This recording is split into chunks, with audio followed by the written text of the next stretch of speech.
thank you. Good to see all of you here. It's kind of like old Groundhog Day. It's kind of it's the same old Monday, plagued by inability to hang on to the football, plagued by a couple costly penalties, and plagued by our inability to stop the run. And at the end of the day, our guys, we got in a big hole like we did against UT Martin. We're down 21, I think, zip. And we came all the way back, and with about 4 minutes to go in the half, we'd cut the lead down to 8. Fortunately for them, they scored, make it 15, but we got the ball coming out of the gates and really couldn't do anything with it. We were very inconsistent on offense. We had a bunch of yards. We moved the ball well. We didn't finish drives. We had 3 costly turnovers, especially on the first drive of the game. And but we did get a few stops, especially in the second half. I thought our defense played much better. We gave up 13 points, but again, we just we didn't take advantage of the stops when we got them. And right now with our football team, they're really good spirits. They continue to play hard. They continue to do everything that we ask them to do. But with us not being able to stop the run, it puts a lot of pressure on that offense because you have to play perfect on that side of the ball to give us a chance to win. So we'll get back to the drawing board this week. We play another tough opponent on the road. Let me back up. You got to give EIU great credit. They're 5-1 in the league. I believe they're the 2-time defending conference champ, and they won it 2 in a row. I think so. Okay.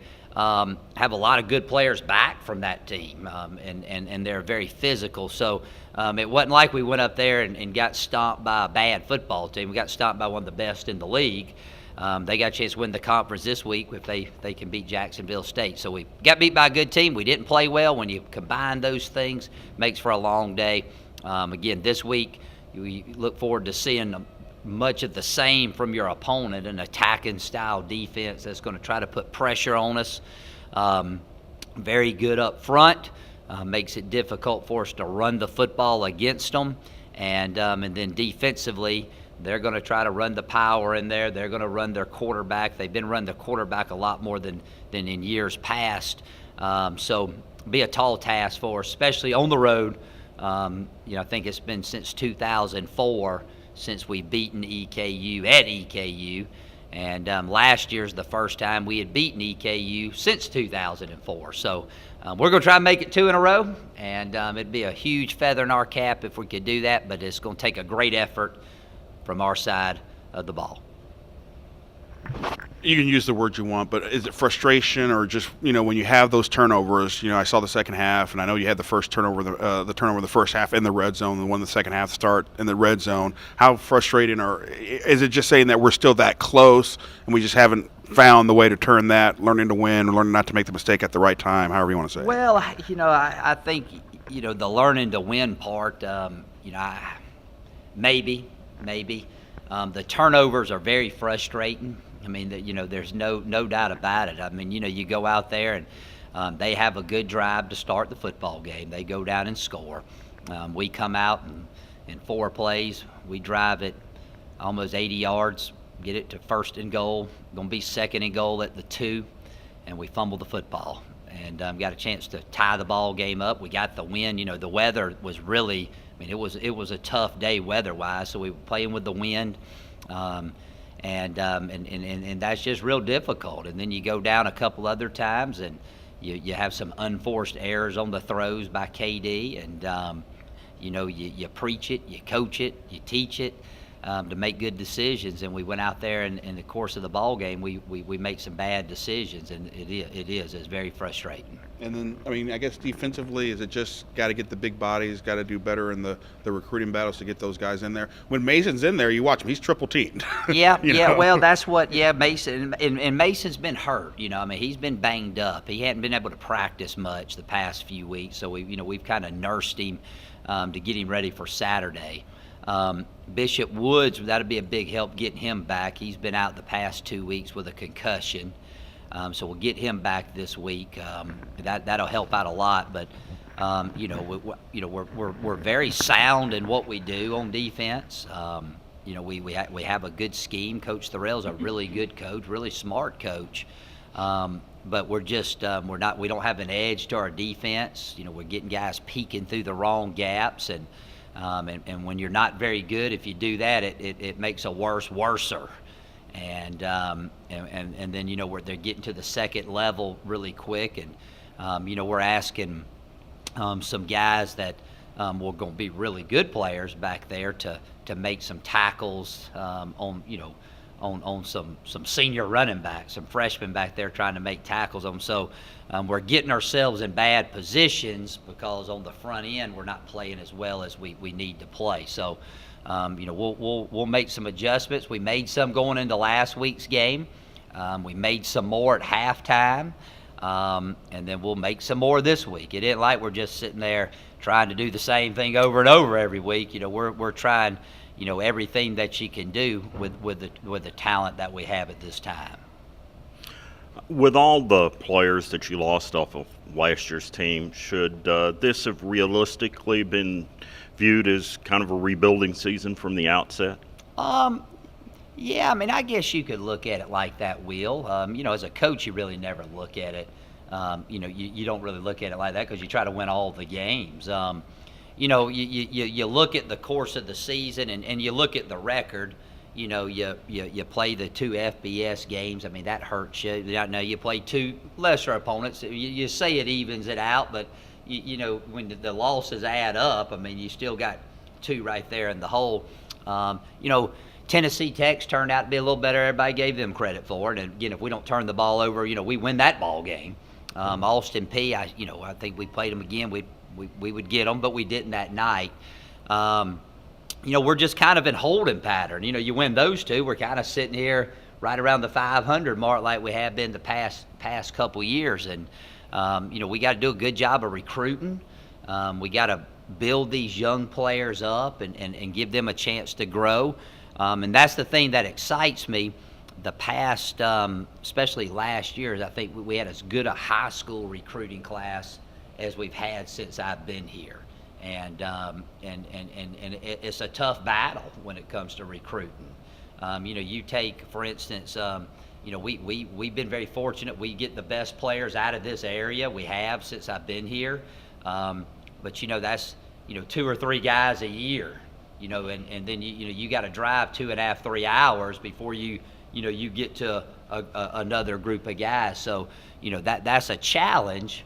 But I think last year's class, we did a really good job of picking guys.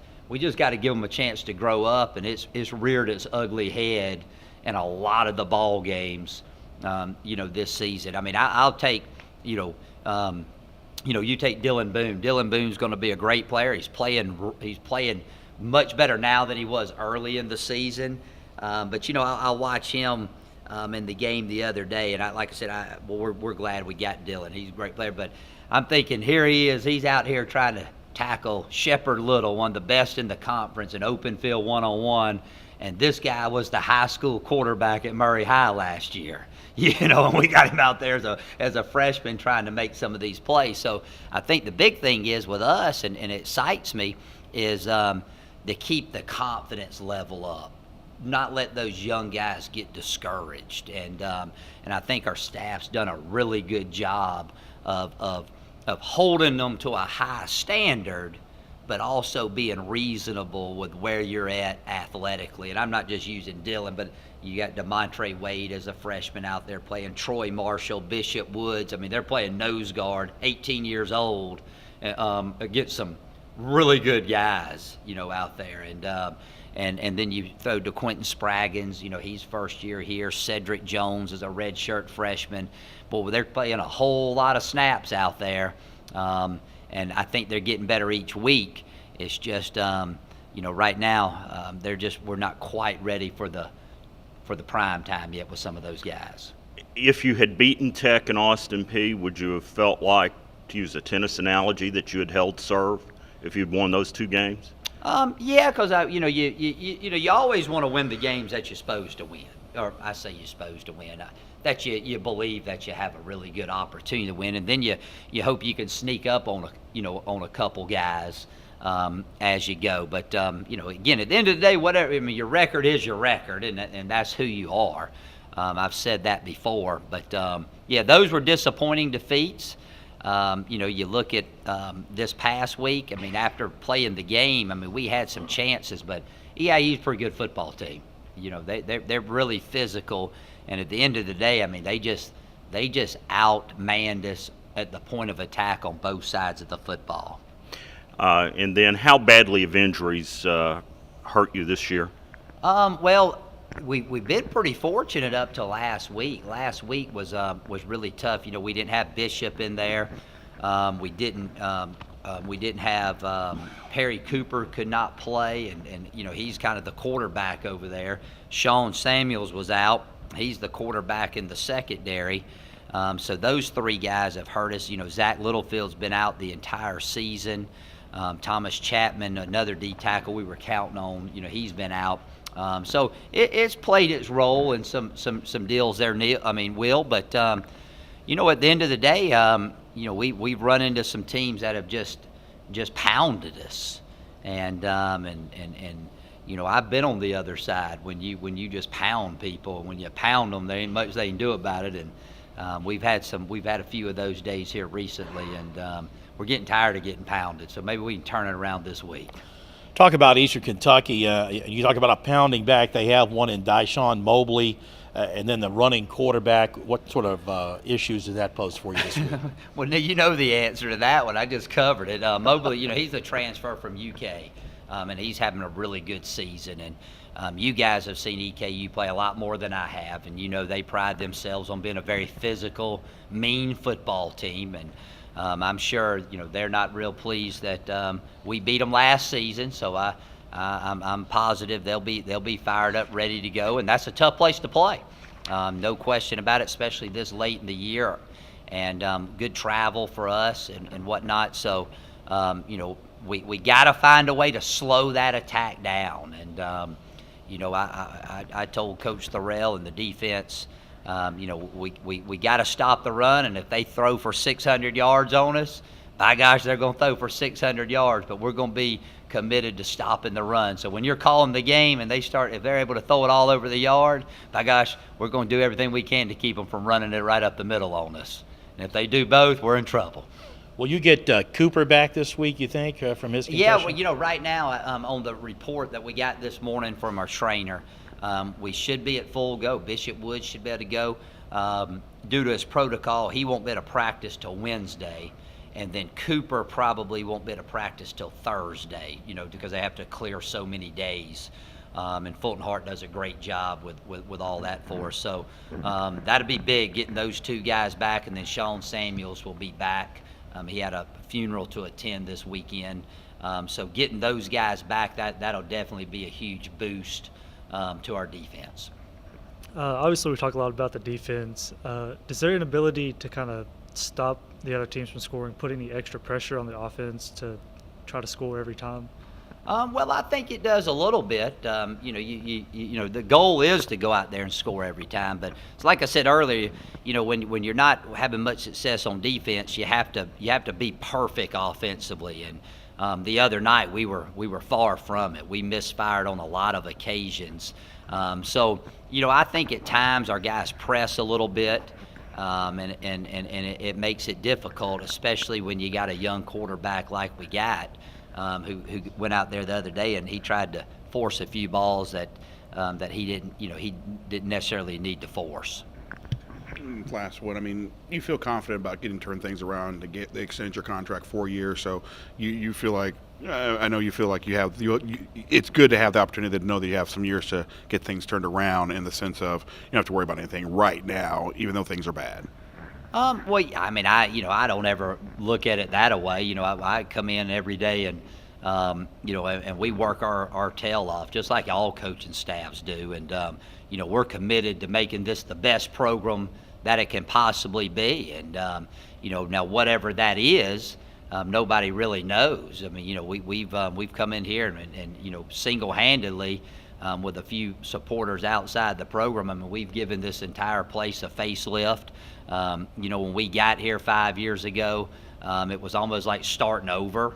We kind of hit the jackpot. We had a great player in Casey Brotman. We ran an offense that, nobody else ran in the league at the time. It was kind of new, and we outscored people. And, and the thing about it is, if you look back at the history of Murray State, there's only been a couple years where they've won a bunch of games. I mean, the overall record is, like 633, if you add them all together. So, we're going to make it, we're going to do the best we can do. And, I always say, whoever makes those calls when it comes time to make those calls, that's their decision. But I don't look at it that way. I mean, I come in here and I give it 100% every day to help Murray State football be the best it can possibly be. And when I go to bed at night, man, I sleep good because I know I've given everything I got to the community, to the team, to the players, to the administration. And, one day if they say that ain't good enough, well, I'll go find somewhere else and coach. And if, they want to keep me around, I'll stay here and keep on trying to make it the very best I can be. And I think all coaches look at it that way. And, when I got let go at Georgia Southern 5 years ago, I mean, I wasn't mad at them. They didn't think they want me to be the coach anymore. So when I found me a new job, and then that's kind of what you do. So, I don't look at it like that. I think that if you look at our team, I think, our team's been good in the community. They're doing good in school. We're the most improved APR score there is. I think if you go ask all the local elementary schools and high schools, I mean, we're there for every event that they have and promoting, be good people and do things of that nature. And, and we've had some, we've been a little over a 500 team, which is pretty good if you look back at the history of Murray State. I mean, there ain't a whole lot of coaches that are over 500 career-wise. And then, you look at all the 1A games we played. I mean, that hurts your record at the end of the day, too. But you got to put it all together. And, of course, winning solves a lot of issues. But, I think, I really think that if these young players will continue to play with great effort like they have been playing, that the future is very bright for them. But one thing I think you look at, though, while you got me on my soapbox, is you look at how hard our guys play.